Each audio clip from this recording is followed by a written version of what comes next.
নমস্কার বন্ধুরা, রাজনৈতিক ও যুদ্ধের খবরের আপডেট পেতে ওয়ার্ল্ড নিউজ বাংলা চ্যানেলটাকে সাবস্ক্রাইব করে রাখুন।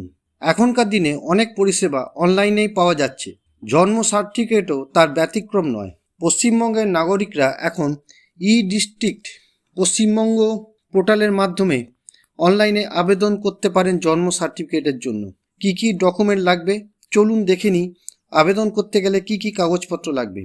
আবেদনকারীর পরিচয়পত্র যেমন ভোটার কার্ড, আধার কার্ড বা পাসপোর্ট, নিবন্ধিত মোবাইল নম্বর যাতে ওটিপি আসে, ঠিকানার প্রমাণপত্র যেমন বিদ্যুৎ বিল, রেশন কার্ড বা আধার, জন্মের প্রমাণ, যদি হাসপাতালে জন্ম হয়েছে তাহলে হাসপাতালের সার্টিফিকেট, অভিভাবকের পরিচয়পত্র, বাবা মায়ের নাম ঠিকভাবে লিখতে হবে, ছবি, সদ্য তোলা পাসপোর্ট সাইজ ফটো। ওয়েবসাইট কোথায় যাবেন? ডিস্ট্রিক্টের অফিসিয়াল ওয়েবসাইটে লগ ইন করতে হবে, https://edistrict.wb.gov.in। সেখানে সার্টিফিকেট সার্ভিস সেকশানে গিয়ে বার্থ সার্টিফিকেট সিলেক্ট করুন।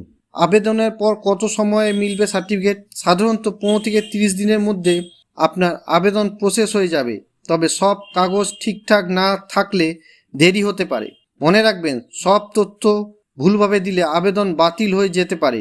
নিজের নাম, জন্ম তারিখ, ঠিকানা সব একেবারে স্পষ্টভাবে দিন। ফর্ম সাবমিট করার পর রেফারেন্স নম্বর নোট করে রাখুন, ভবিষ্যতে দরকার হতে পারে। তো বন্ধুরা, জন্ম সার্টিফিকেট অনলাইনে পেতে গেলে যে কয়েকটা জিনিস মাথায় রাখলেই হবে। ভিডিওটা যদি আপনার উপকারে আসে তাহলে লাইক, শেয়ার আর চ্যানেলটা সাবস্ক্রাইব করতে ভুলবেন না। নতুন নতুন খবর আর দরকারি তথ্য পেতে আমাদের সাথে থাকুন। ধন্যবাদ সবাইকে।